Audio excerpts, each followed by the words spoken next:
England win 18-7 over Ireland at Twickenham in the Autumn Nations Cup. It was a match which started quite a cagey start, with both sides opting to kick a lot, Ireland particularly to quell what was usually an intense start from England.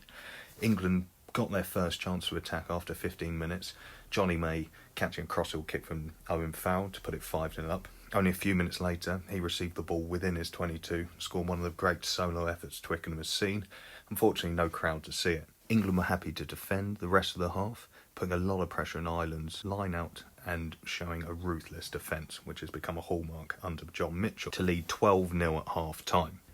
Second half was much the same, England relying on their brutal defence and taking 2 early penalties to have an 18-0 lead.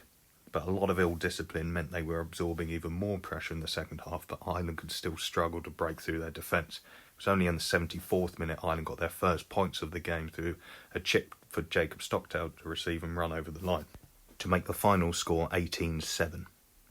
3 takeaways from the game. 1. Ireland need to show more creativity. 1. Ireland need to show more creativity. 1. Ireland need to show more creativity. They kicked a lot early on in the game, but then reverted back to a possession-based game, but were still consistently marched back by England. 2. Eddie Jones has a real selection dilemma in the back row. Jack Willis is one of the most talked about players in England at the moment and made his debut last week, but in response, Sam Underhill in defence and at the breakdown was absolutely sensational today. And finally, after 4 straight wins over Ireland, England may just have their number, as Andy Farrell's side just cannot compete with the ferocity and physicality and size of England's pack.